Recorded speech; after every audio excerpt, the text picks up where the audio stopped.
TV on point. Respon Pak Jokowi yang katanya debat itu menyerang personal. Iya, Jokowi ini juga baper juga. Nggak perlu dia ikut campur. Nah, disitulah akhirnya kelihatan bahwa Pak Jokowi memang berpihak. 1-100 berapa angka Habib yakin Anies Imin akan menang? 75. Kerja besar Anies ini dalam keliling ke lapangan, ada desakan, itu pengaruh.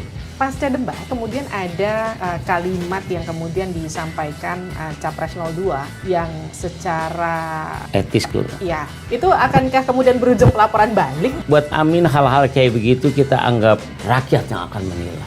Ya apa yang orang berpihak kepada Bowo, udah pasti ke Bowo, nggak bakal pindah. Meskipun Artinya kemarin ada relawan yang gabung ke 02, nggak apa-apa ya? itu modifikasi. Nah, apa ini modifikasi? Tapi ada juga PKS yang pindah langsung ke Prabowo. Padahal bukan ada struktur itu. Kalau ini satu putaran, Prabowo masih butuh sekitar 7%. Jadi menurut Habib nggak mungkin satu putaran? Kalau saya feeling enggak.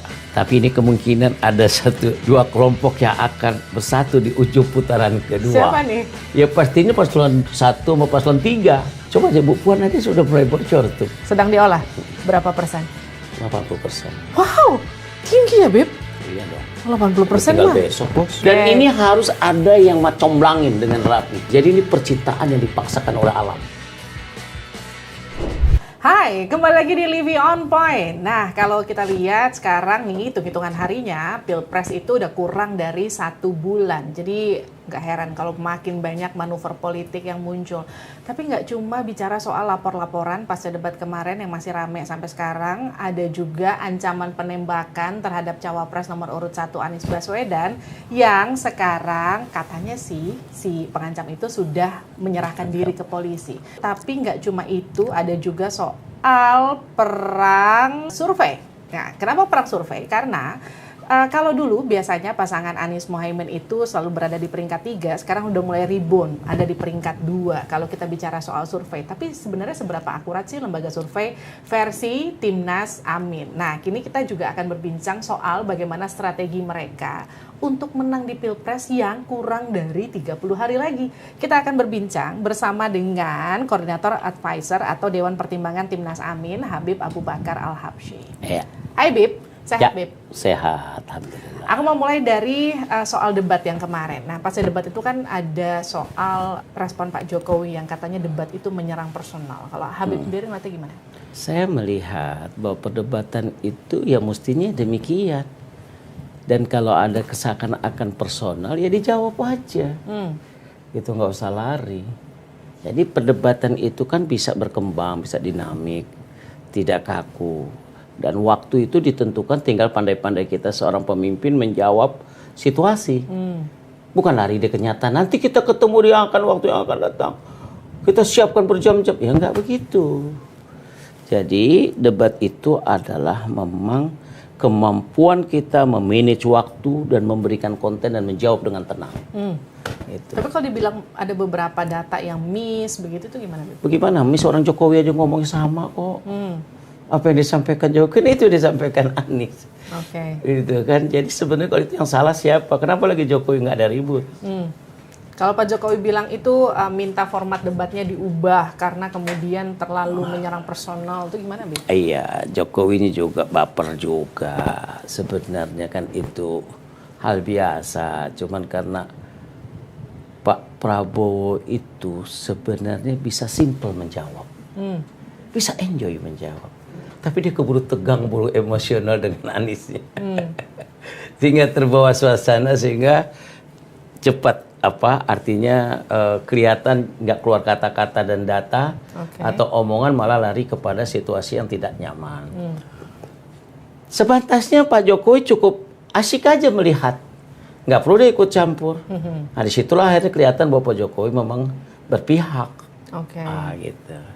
Tapi buat kita it's okay, no problem. Nggak masalah ya, Beb? Masyarakat kan punya perasaannya. Acara debat itu ada ruhnya. Masyarakat itu bisa ketemu ruhnya. Mana yang pas, mana yang tidak. Gitu. Beb, kalau ngelihat gini, ketika kemarin debat, terus kemudian ada lapor-laporan yang ditujukan ke capresnya Beb nih, Pak Anies, itu gimana, Beb? Ya kalau debat Pak Jokowi sendiri sudah ngomong, bukan debat kalau pakai dilapor-laporkan. Jadi sebenarnya kita yang dilaporkan. Dilaporkan beginilah, begitu. Ya kalau debat dilaporkan ya silakan saja, tinggal kemampuan Bawaslu menilainya. Buat kami hal-hal biasa-biasa saja. Menurut saya apa yang disampaikan Anies dalam debat itu hal yang masih normal. Tidak ada hal-hal yang terlalu berat gitu. Itu jadi catatan nggak sih, Bit, buat debat berikutnya nih? Karena kan debat berikutnya ini kan Caimin yang maju, cawapres. Kalau saya lihat dari debat ke debat sebenarnya memang formatnya tuh terlalu simpel, waktunya terlalu pendek.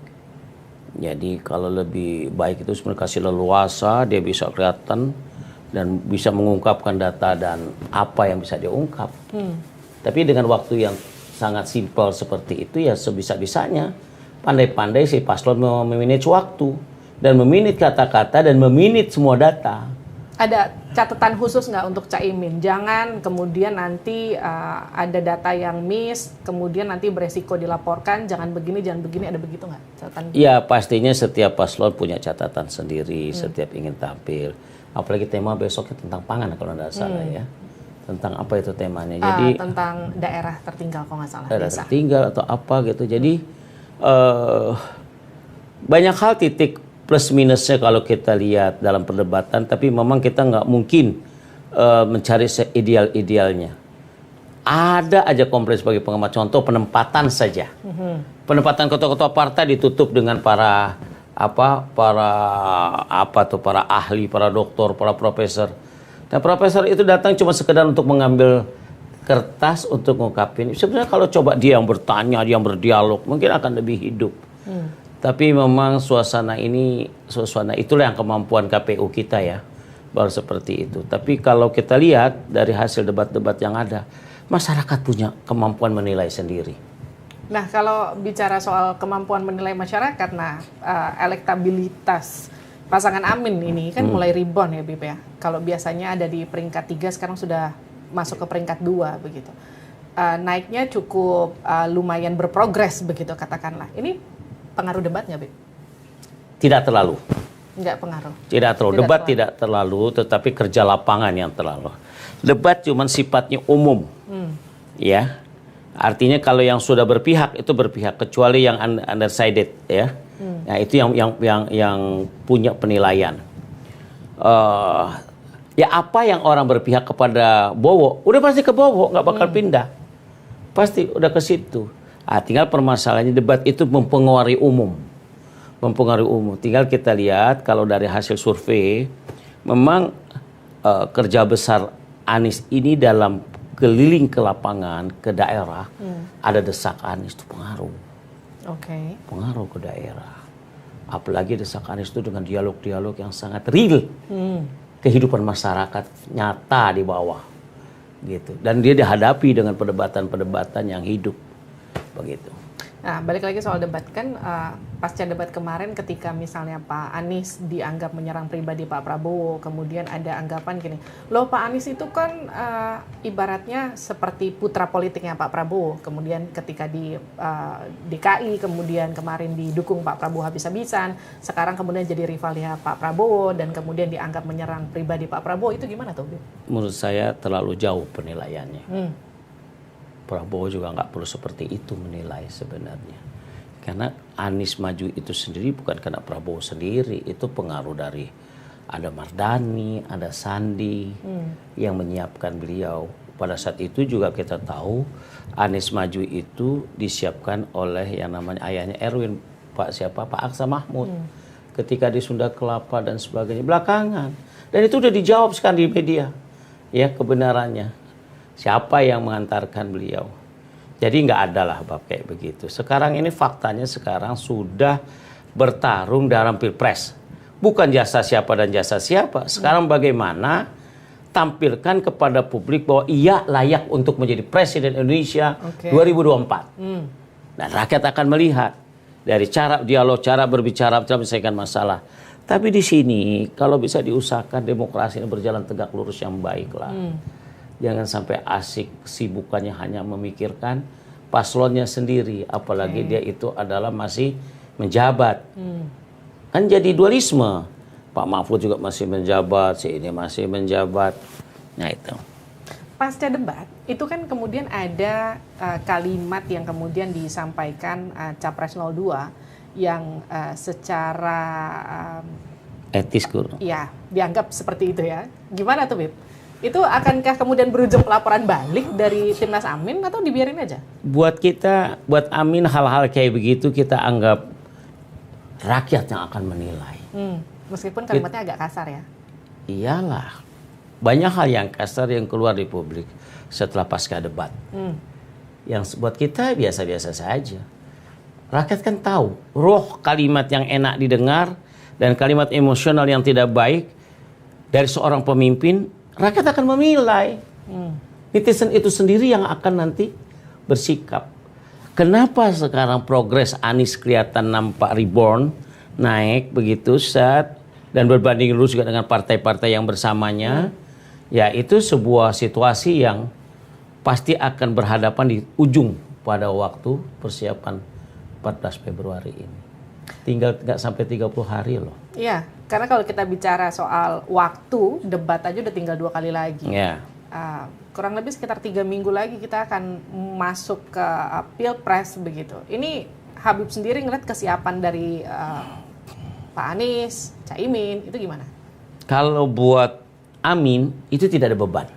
Gak ada beban ya? Ya, karena mereka intinya siap untuk menang. Kalau ini yang mempertahankan untuk seakan-akan yang berkuasa dan untuk menang ini kan yang nggak gampang, nggak mudah. Prinsipnya resourcesnya bukan gampang untuk menang ini. Tapi rakyat kok bahu-membahu. Bayangkan aja, relawan itu hampir 10.000 relawan lembaganya. Hampir 1.000 relawan. Bayangkan saja. Meskipun artinya, kemarin ada relawan yang gabung ke 02, nggak apa-apa ya? Kalau saya melihat itu tidak murni. Itu modifikasi. Nah, apa ini modif, Bib? Bisa jadi disiapkan, dirancang kayak begitu. Ada juga PKS yang pindah langsung ke Prabowo. Padahal bukan orang struktur itu. Gitu, ada. Jadi kalau saya melihat semakin dekat di pemilu 2024 titik 14 Februari orang akan berusaha sedemikian rupa cara-cara apapun untuk menarik hati rakyat. Ingat, angka terakhir itu masih ada sisa cukup signifikan berapa persen gitu. Kalau ini satu putaran, Prabowo masih butuh sekitar 7%. Paslon 2 masih 7%. Artinya apa? Bukan gampang. Jadi untuk satu putaran saya rasa kalau ini berjalan nyaman, baik, tidak ada intimidasi, tekan menekan, rakyat akan melihat hasilnya. Jadi menurut Habib nggak mungkin satu putaran? Nggak. Saya nggak melihat satu putaran. Betul, karena kenapa? Kalau di satu putaran itu kan 50+0 berapa gitu. Mungkin clear, enggak. Enggak ya, Beb? Kalau saya feeling enggak. Tapi ini kemungkinan ada 1-2 kelompok yang akan bersatu di ujung putaran kedua. Siapa nih? Ya pastinya paslon 1 sama paslon 3. Oh, itu udah fix, Beb? Oh, belum, fix belum. Katanya tapi lagi PDKT kan? Oh, pastinya. Jadi gini, insting politik itu bermain dengan situasi politik. Tanpa diajarkan akan lari sendiri merapat. Tapi kenapa 1 harus langsung ke 3? Kenapa 3 langsung ke 1 gitu kali? Kenapa 3 ke 1 gitu? Ya kenapa atau 1 ke 3 gitu? Ya apalah itu. Artinya siapa yang bisa mengingat? Apakah mungkin 3 ke 2? Coba hitung-hitung dulu deh. Gimana, Beb? Saya nanya. Saya nggak melihat 3 itu balik kedua dengan emosialnya seorang ibu. Gak mungkin ya? Ya, yang enggak lah. Kalau saya feeling, tapi politik tuh nggak bisa disangka, nggak diduga. Karena namanya kepentingan yang sama tuh kadang-kadang bisa berbenturan dalam waktu yang cepat. Kita lihat saja. Tapi ada PDIP, ada PKS emang bisa nyatu, Beb? Bisa. Bisa ya, Beb? Sangat bisa. Bisa ya? Sangat bisa. PKS itu sudah fleksibel kemana saja. Tinggal momentumnya kapan dibutuhkan. Tapi emang sejauh mana koordinasi antara 3 ke 1, 1 ke 3? Ini ini alami. Kebutuhannya itu datang dengan kebersamaan situasi. Oke. Nah, situasi itulah yang membuat akhirnya orang saling, kita harus tengok. Coba aja Bu Puan aja sudah mulai bocor tuh pengen. Jadi gimana? Jadi kalau asal saya bukan menduganya, 2 yang maju atau gimana sih? Oh enggak ada kayak gitu begitu. Ya? Intinya adalah pastinya di putaran kedua harus ada yang melawan 1. Satunya itu nomor berapa ya kita lihat nanti. Oke. Iya toh. Makanya kita lihat nanti jam 5 sore 14 Februari kita sudah bisa lihat siapa yang merapat ya? Siapa yang merapat dan merapat siapa. Terus yang kedua quick count-nya kan kelihatan. Atau yang real count. Gitu. Real count juga seru itu. Yang pasti nggak mungkin satu putaran ya, Bib? Kalau tanya karena saya kan narasi yang dibangun kan gitu kan sekarang kan? Saya pikir saya tidak. Enggak, saya ya? termasuk yang menyatakan ada tidak satu putaran. Kalau ngelihat dari hasil survei nih, Bib, meskipun sempat rebound, tapi kan ya menanjak sedikit demi sedikit begitu. Tapi kalau ngitung sampai ke kurang dari 30 hari itu Bib masih optimis nggak, Bib? Kalau optimis harus kita katakan optimis. Tapi faktanya itu kita mungkin, kalau kita lihat ya, bukan di 44, 45 begitu aja selalu. Sekarang siapa si Ganjar main di 19-an, ya kita 20 berapa gitu. Ya untuk 7% nggak mudah dalam waktu. Kurang dari sebulan ya? Kurang dari sebulan. Jadi kalau saya feeling, kita hadapi ini dengan pesta demokrasi yang baik. Biarlah dia misalkan kalau memang ada putaran kedua, ini sangat menentukan siapa pemenang. Gitu. Dan kalau betul 1-3 atau 3-1, itu akan menjadi sangat kuat ya, Beb? Semoga itu yang kekuatan yang terbaik. Curiga, jangan-jangan memang udah ada perjanjian. Pokoknya kalau nggak jadi begini, dalam politik itu ada insting. Insting ke kita, oh kita akan kalah kayak begini. Oh kita segera tuh. Jadi fenomena alam, fenomena suara itu akan terlihat. Dan itu cepat gerakannya. Karena setiap kita punya tim quick count, punya tim real count, punya manual. Dan punya tim yang kuat. Berapa jumlah TPS yang dia punya. Oh itu cepat itu. Gitu. Dan PKS sangat perhatian di bab itu. Jadi kira-kira jam 5 sore tanggal 14 Februari. Saya yakin 5 sore paling telat jam 6. Tapi saya nggak duga. Kalau feeling saya di jam 5. Kita udah tahu ya. Anggaplah jam 6 akhir.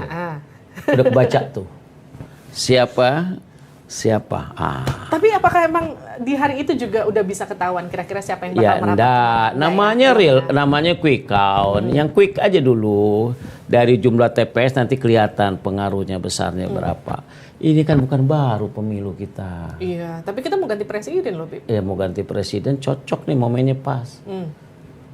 Iya dong, setelah 10 tahun kan sekarang kita mau nyari presiden baru. Iya, cari presiden baru. Pastinya presiden baru itu yang lebih mengerti tentang masyarakat kita. Bib, kalau bicara soal tadi saya bilang kondisi politik kita yang makin panas. Terakhir ada ancaman penembakan nih, Bib, buat Pak Anies. Meskipun katanya orangnya menyerahkan diri ke polisi, terus bilang katanya iseng, polisi udah menggeledah rumahnya, dan polisi bilang nggak ada tuh pistol di rumahnya. Itu gimana tuh, Bib? Iya. Suara seperti ini sudah di-warning oleh si Pak Mendagri, Tito. Tito sudah bicara seperti itu. Sebenarnya dengan bicara itu menggambarkan bahwa fakta akan terjadi seperti itu bisa-bisa saja. Tetapi alhamdulillah institusi Polri dengan begitu cepat langsung bisa mengamankan orang yang mengancam Anies. Dalam perjalanan Anies juga berapa kali sudah kejadian di Tasik, kacamatanya sampai pengen patah. Terus di mana lagi kayak diinikan palanya di Pontianak. Jadi kalau saya melihat hal-hal kayak begitu tuh sangat mungkin terjadi. Apalagi dalam dunia pemilu begini. Tapi sangat mengkhawatirkan nggak? Sebagai ancaman serius begitu? Kita tidak boleh nganggap enteng, tapi juga nggak usah berlebihan. Karena setiap calon presiden itu pengamanannya hampir 72 orang. 2 shift. Itu pas pampres dari Brimob rata-rata semua. Yang saya tahu. Minimal dari polisi lah paling tidak. Artinya apa? Pengamanan cukup signifikan. Tapi kalau itu terjadi, ya ada situasi yang tidak sehat. Gitu. Sudah ada warning, tapi yang penting pengamanannya maksimal. Ya? Harus. Jadi ini amanah undang-undang pemilu itu. Jadi pemerintah yang mestinya Dagri itu yang harus mengamankan kepada daerah kalau sampai ada tempat yang nggak ada izin, pengamanan yang tidak baik. Itu pemerintah, tim negara yang harus.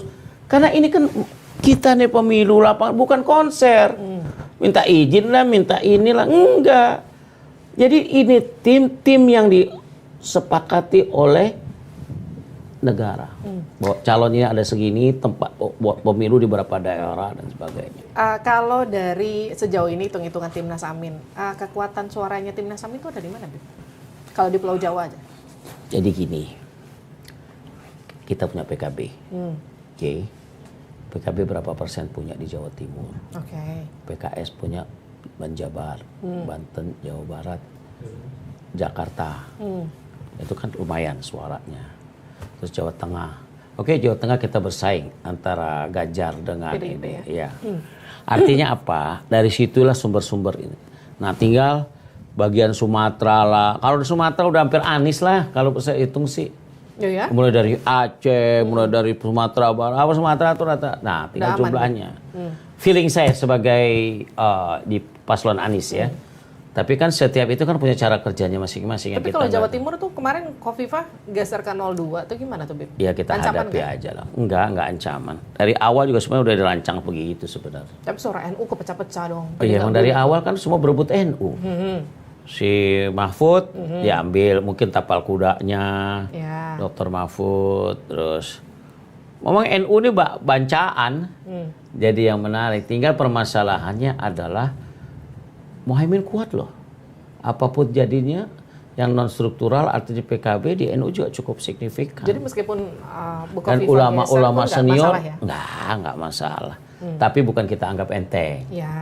Tetap kita sebuah potensi tetap kita jaga. Artinya kan orang sudah merebutkan siapa Khofifah kan dari jauh-jauh hari. Iya toh. Tapi berebut Jatim kencang banget dong buat. Iya, tapi yang bisa mengamankan siapa? Aman nih Jatim. Ya, yang bisa mengamankan artinya Khofifah boleh maju atau apa nggak ada apa-apa kan ya yang paling dekat lah. Gitu. Nah, kalau bicara soal masa kampanye yang kurang lebih 2 minggu ya, Beb? Ya, 3 pekan lah. Ya, 3 pekan ya. Nah, bicara ya dengan minggu tenang ya, oke. Pas. Daerah mana yang kira-kira masih belum kejangkau? Amin. Kita hampir kejangkau ya, semua Indonesia Timur, pun Sorong baru kemarin terakhir. Ya nggak mungkin lah tenaga kita, tapi kan kita punya relawan-relawan. Kalau untuk sampai merata semua, kaedah pemilu tuh begini ya. Kaedah pemilu tuh tidak cukup APK.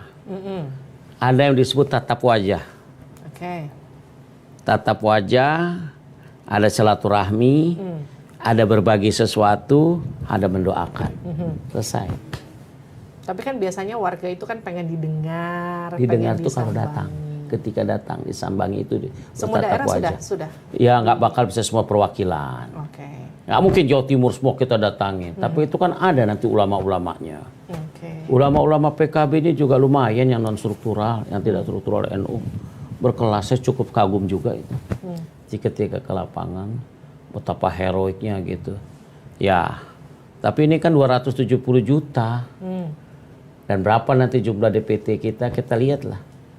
Gini, kalau ngelihat pasangan sebelah, pasangan 02 ada Menhan di sana, ada anak presiden. Pasangan 03 ada mantan gubernur Jawa Tengah yang baru lengser ya. Terus ada di sana Menko Polhukam juga masih aktif. Sementara di pasangan Anies Imin, ini kan Pak Anies udah lama lepas dari Jakarta begitu. Artinya gini, nggak ada di struktural yang sekarang masih hidup di tengah pemerintahan, itu jadi kelemahan atau justru jadi kekuatan sih? Plus minus.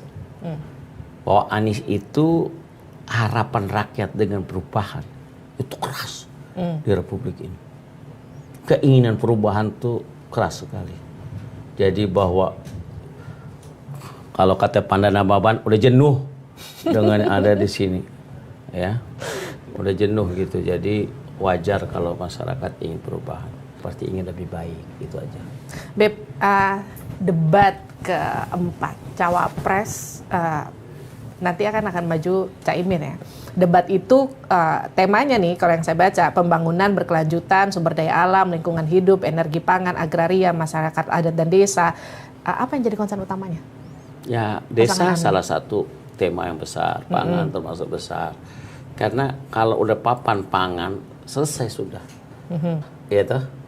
Karena pangan ini masyarakat tuh membutuhkan yang konkret, yang bisa di depan mata gitu. Jadi kalau menurut saya tema ini tema yang tidak sulit lah, moga-moga buat Muhaimin. Apa sih yang paling diharapkan dari pasangan Anies Imin kalau dari suara-suara rakyat? Suara rakyat tuh ingin hidup lebih baik, kesehatan terjamin, makan lebih murah, papan pangan juga lebih murah. Itu yang diinginkan. Sekarang ini harapan perubahan itu hampir ada di seluruh Indonesia. Itu aja. Segitu pengennya masyarakat berubah. Oh iya, udah rasanya pengen ganti deh yang ada nih, udah capek dah. Gak sabar mau 14 Februari ya, Bib. Bib, saya mau masuk ke kuis jawab cepat. 1 sampai 100 berapa angka Habib yakin Anies Imin akan menang? 75. 75. Sudah satu suara belum koalisi dengan 03? Kalau lolos putaran kedua. Sedang diolah. Berapa persen? 80%. Wow, tinggi ya, Bib? Iya dong. 80% tinggal mah. besok, Bos. Udah tinggal salaman ke 80%. Udah tinggal besok, Bos. Iya, Bib. Mau nunggu apa lagi? Jadi 03 nggak mungkin ke 02 ya, Bib? Mungkin itu waktu tinggal 3 bulan setelah tanggal 14. Nggak bisa. Dan itu harus segera dibikin kesepakatan. Caranya kayak gimana, situasi nanti. Nah, atau kalau gabung visi misinya gimana tuh? Oh, simple, tinggal merapikan visi itu kan gampang. Gampang ya, Beb? Gampang. Tinggal adalah kesepakatan. Tinggal masalah kesepakatan. Ini dari feeling saya ya.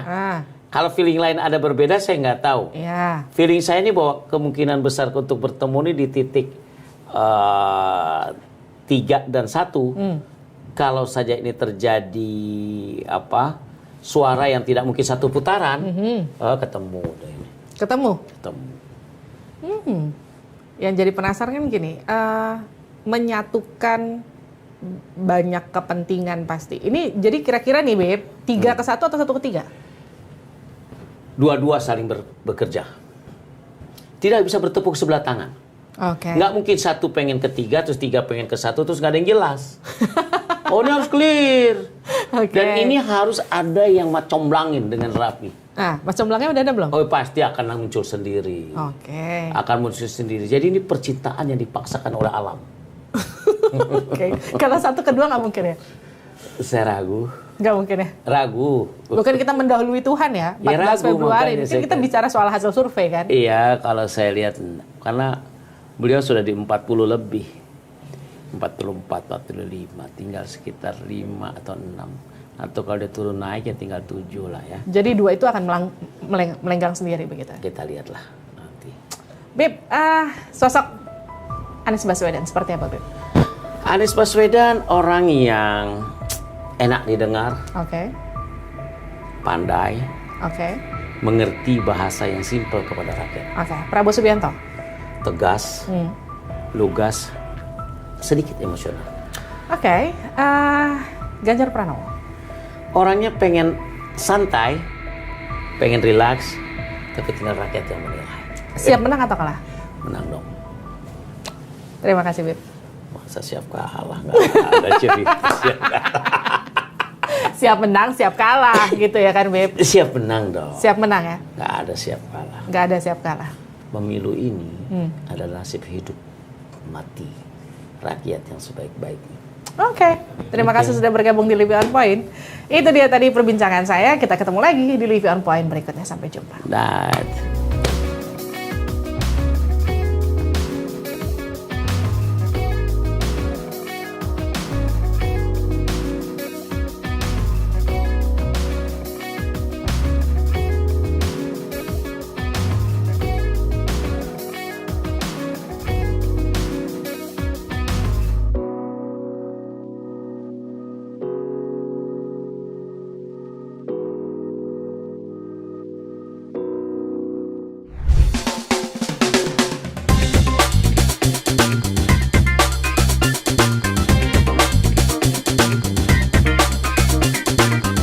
Living on Point.